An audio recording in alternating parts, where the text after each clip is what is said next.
बिस्मिल्लाहिर्रहमानिर्रहीम। वज़ाइफ मीडिया के मोअज़्ज़िज़ नाज़रीन, अस्सलाम वालेकुम। उम्मीद है आप खैर आफ़ियत से होंगे। आज हम दुआ के मुतालिक बात करने वाले हैं। अक्सर लोगों का कहना होता है कि दुआ कबूल नहीं होती। वो समझते हैं कि दुआ ज़ाया हो जाती है, लेकिन ऐसा नहीं है। हमें मांगने का तरीका नहीं आता। दुआ हर इबादत का निचोड़ है। दुआ मांगना बंदे की ज़रूरत भी है और अपनी बंदगी के इजहार का एक ज़रिया भी है। दुआ से बंदे की ज़रूरियात तो पूरी होती हैं, ये कर्बे इलाही का ज़रिया भी बन जाती है। सही मायनों में मांगी गई दुआ अर्शे इलाही को हिला दिया करती है। लिहाजा ये ज़रूरी है कि दुआ मांगने वाले को दुआ की अहमियत का अंदाज़ा हो और इन आदाब शराइत को जानता हो जिनसे दुआएं कबूल होती हैं। हज़रत अली रज़ी अल्लाह ताला अन्हो से एक शख्स ने पूछा, ए प्यारे अली, मेरी दुआ कबूल नहीं होती। तो आपने फरमाया, ए अल्लाह के बंदे, जब भी दुआ करो तो 3 काम ज़रूर किया करो। 1, गायब के लिए दुआ मांगोगे तो आपके लिए भी दुआ कबूल होगी। नबी अकरम सल्लल्लाहु अलैहि वसल्लम का इरशाद ग्रामी है, आपने फरमाया, गायब की दुआ गायब के लिए कबूल होती है। दूसरी बात फरमाई, जब भी दुआ मांगो तो नबी अकरम सल्लल्लाहु अलैहि वसल्लम और उनकी आलो औलाद को भी याद रखो। दुआ की अव्वल व आखिर में दुरूद शरीफ पढ़ा करो। जिस दुआ के अव्वल व आखिर में दुरूद शरीफ पढ़ा जाएगा वो दुआ भी कबूल होगी। तीसरा, अपने नबी को अपनी दुआ में याद रखें। जब भी दुआ मांगे तो उनके लिए भी दुआ मांगे। इससे रब को प्यार आता है, वो दुआ कबूल करता है। कुछ औकात में मांगी गई दुआ कबूल होती है। आप नबी पाक सल्लल्लाहु अलैहि वसल्लम ने फरमाया, तहज्जुद के औकात में मांगी गई दुआ कबूल होती है। तहज्जुद का वक्त रात का आखिरी वक्त है। कुछ लोग इस वक्त में नींद में डूबे होते हैं और कुछ लोग इस वक्त नींद की तैयारी करते हैं और आंखें नींद से बोझल होती हैं। उस वक्त अगर कोई बंदा अपनी मीठी नींद कुर्बान करके अपने रब की बारगाह में खड़ा होता है और दुआ मांगता है, रब के हुजूर गिड़गिड़ाता है, तो उसका रब उसकी ज़रूर सुनता है और बंदे की जायज़ ख्वाहिश को पूरा करता है।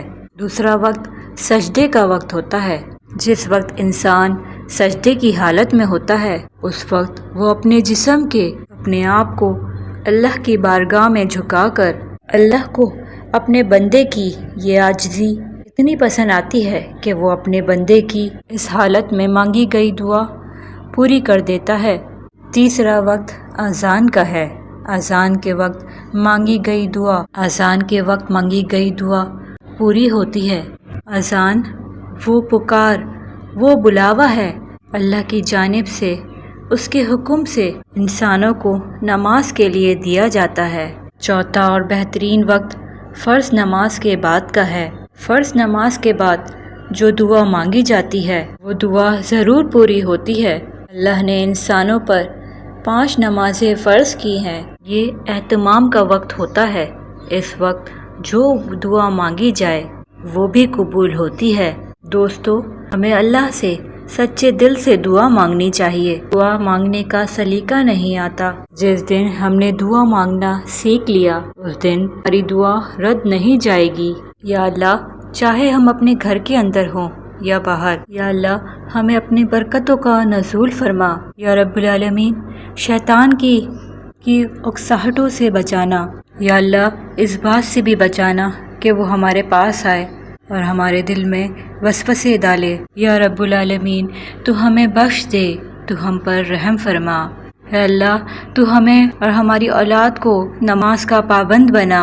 या अल्लाह, तू हमारी दुआएं सुन ले, हमारी औलाद को हिदायत दे दे। या रब्बुल आलमीन, हमें भी बख्श दे, हमारे वालिदैन को भी बख्श दे, ہمارے دوستوں رشتہ داروں عزیزوں کو بخش دے اور قیامت کے دن سارے مومنوں کو بھی بخش دے رب العالمین۔ تو ہمیں دنیا میں بھی اور آخرت میں بھی صالحین کا ساتھ عطا فرما اور ہمیں جنت کے وارثوں میں شامل کر دے۔ اللہ اپنی ساری نعمتوں کا شکر ادا کرنے والا بنا۔ اے اللہ میں آزمائش کی سختی سے پناہ مانگتا ہوں۔ اللہ تو بری تقدیر سے اور دشمنوں کے خوش ہونے سے بچا۔ اللہ ہمیں برے دن سے بچا، بری رات سے بچا، بری گھڑی سے بچا۔ یا اللہ ہمارے اگلے پچھلے گناہوں کو معاف کر دے۔ یا اللہ ہمیں توفیق دے مسکینوں سے محبت کرنے کا۔ یا اللہ فلسطین کے مسلمانوں کی غیبی مدد کر۔ یا اللہ ان مظلوم مسلمانوں پر ظلم و ستم کے پہاڑ ڈھائے جا رہے ہیں تو ان پر اپنی رحمت کی نظر فرما۔ یا اللہ اپنے پیارے حبیب صلی اللہ علیہ وسلم کے صدقے بیماریوں سے بچا، جو کینسر جیسی بڑی بڑی بیماریوں میں مبتلا ہیں۔ یا اللہ انہیں شفا دے۔ یا اللہ ہمارے گناہوں کو معاف کر۔ یا اللہ جو زندہ ہیں یا جو فوت ہو چکے ہیں ان سب کو معاف کر دے، آمین۔ امید ہے آپ کو ہماری ویڈیو اچھی لگی ہوگی، تو ہمارے چینل کو سبسکرائب کر کے ساتھ میں لگے بیل کے آئیکن کو پریس کریں، ویڈیو کو ضرور شیئر کریں اور کامنٹ میں اپنی رائے کا اظہار ضرور کریں۔